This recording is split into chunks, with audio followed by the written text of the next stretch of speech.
Today we are here to discuss the paper 9th of BSc third semester, that is embryology. Embryology of angiosperms is the study of structure and development of embryo as well as seed. However, in this we study the structure and development of male and female reproductive organs, fertilization, and many other processes. Now it covers a very long history, starting from Camarius, who discovered sex organs and pollination in plants; Amici, who discovered pollen tube; Schildin, who discovered origin and development of embryo; Hofmeister Strasburger, who discovered development of male and female gametophytes; Navaschin, who discovered a very important process in embryology known as double fertilization; and Maheshwari sir, who wrote a book, Embryology of Angiosperms, and established a laboratory at Delhi University, Delhi.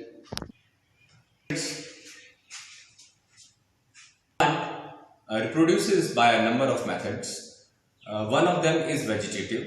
In this, there is no involvement of sexual organs, and the propagation is by means of certain parieting structures like rhizome, bulb, tuber. Another method of reproduction in plants is asexual. In this, it reproduces by means of spores, and a large array of spores are there in plant kingdom. In this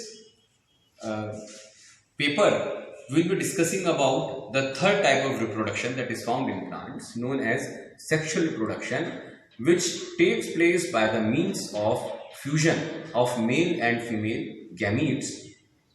But before starting with that, I would like to tell you very brief about the most beautiful part of the plant, which is nothing else but a modified shoot called as flower. Now, the flower has got a thalamus on which all the whorls are present. Now, the diagram that I am showing here is a complete flower.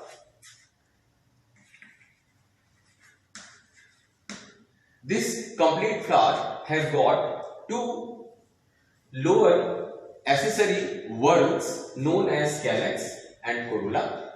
The independent unit of calyx is called as sepal, whereas the independent unit of corolla is known as petal.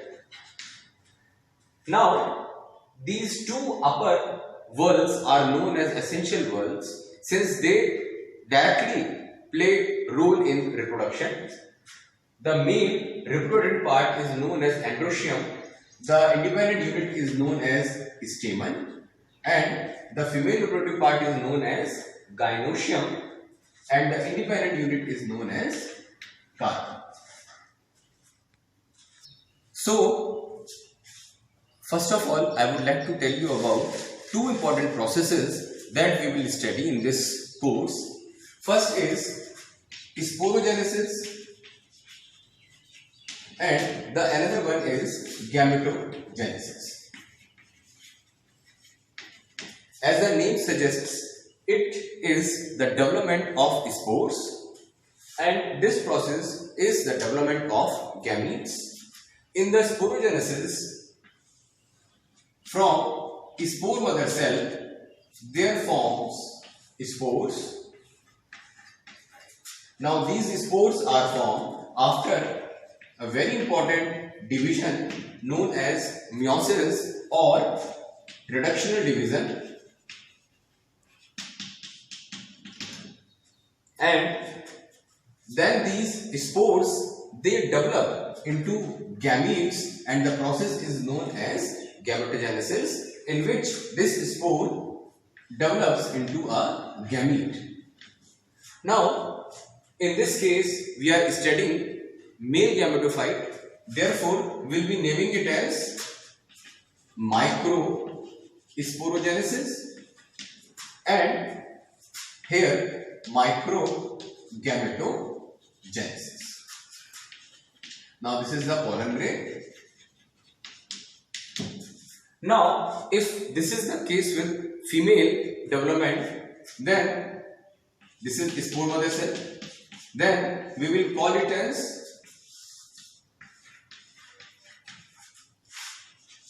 megasporogenesis, and in this 4 spores, megaspores are formed. These are called as microspores, and these 4 are known as megaspores. Now each of them may develop into female gametophyte or embryo sac.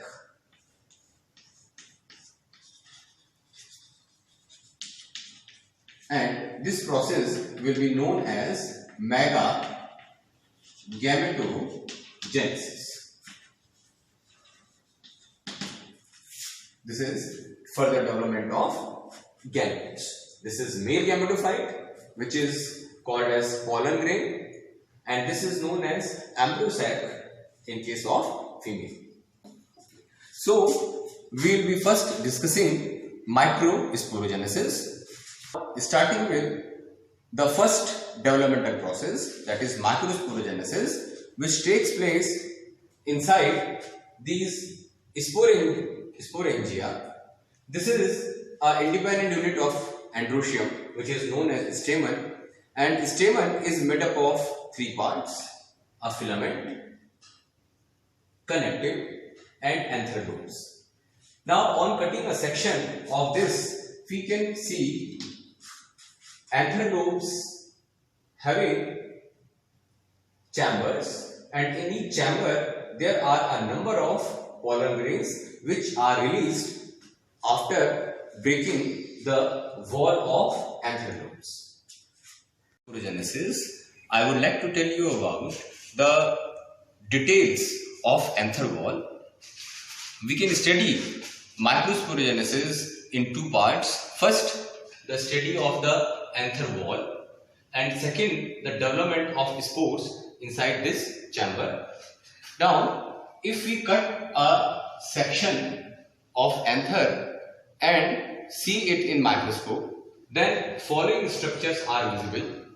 The outermost layer of anther wall is known as epidermis, which is followed by single-layered radially elongated endothecium cells, which is followed by 2 to 7 layered tangentially elongated middle layer cells.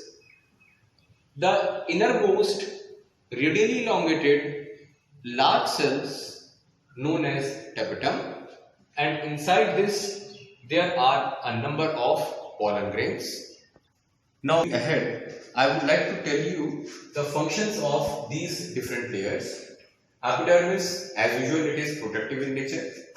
Endothecium, now these cells I told you earlier, these are radially elongated. These are elongated on the radii of the tissue, and these are also known as fibrous cells because they have fibrous thinnings running from inner to the outer side, and they help in the bursting or dehiscence of anther. Now these middle layers, these are multi-layered and they are tangentially elongated, and they are crushed and absorbed during the development of these young babies, pollen grains. Now this tapetum, which is very important physiologically, these are the mother nurse cells which provides nutrition to these developing pollen grains. The details of the tapetum we will discuss after some time. Now about the development of this anther, how it takes place. Friends, these structures like androecium and gynoecium, they develop in the form of young undifferentiated mass of cells, which is known as primordia. And since we are discussing male development, it is called as young anther primordia, like this. it appears like this. Now this bulk or this mass of cells is known as primordia. In this all the cells are undifferentiated, but slowly what happens, the outermost layer, which is normally epidermal, and the just lower to that is known as hypodermal cell.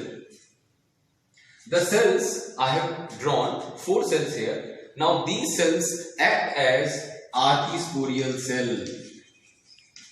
Archisporial cell or archisporium. Now how these cells get differentiated? They becomes large, dense cytoplasmic, and their nucleus becomes large in size, which shows that these cells are now ready for division, or we can say these are meristematic cells.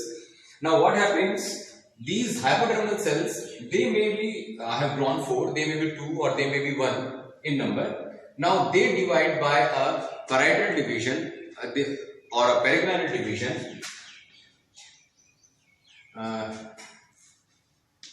making outer parietal cell and inner sporogenous cell.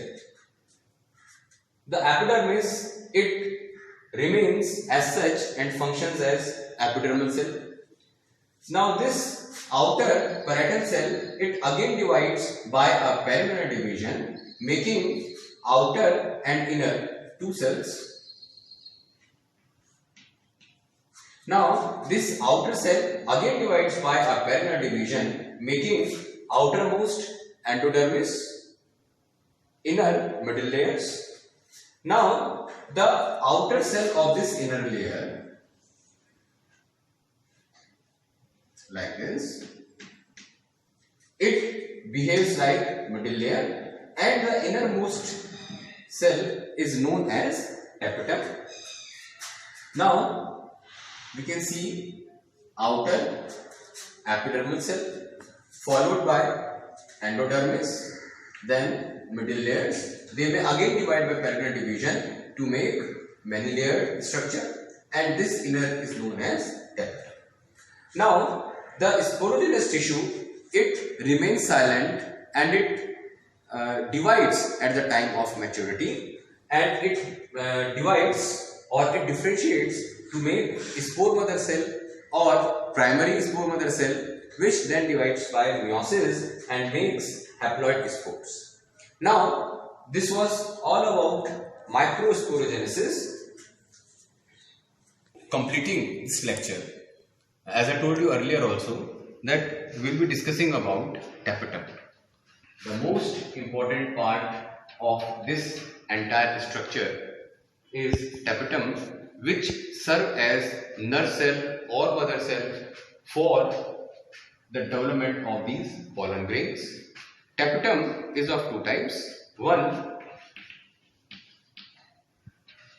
amoeboid or periplasmodial, and another one is glandular or secretory.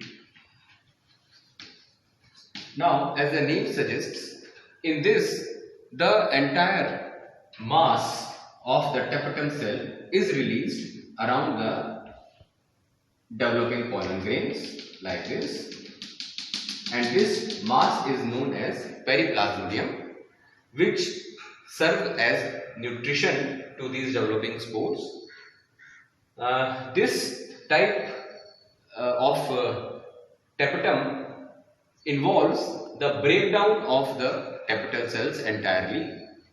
In the glandular, the tapetum cells remains as such, and they release secretions from the cells at regular intervals for the development of these pollen grains, and that is why, since their function seems to be like glands, they are known as glandular or secretory in nature. We can conclude that the amoeboid tapetum is more efficient in working than the glandular one, and now we can assign some very important functions to tapetum. First of all is it acts as transporting medium which passes food material to the developing pollen grains. It also releases Callase enzyme. Now this we will cover in lectures, that what is the role of Callase, but the Callase enzyme is released from the tapetum cells. They play an important role in pollen wall formation. They also play important role in making pollen kit. The pollen kit is a mixture of hydrophobic lipids and carotenoids.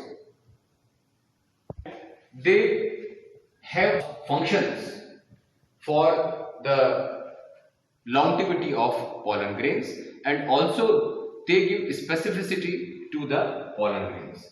So these all functions are carried out by this single cell known as tapetum. Thank you.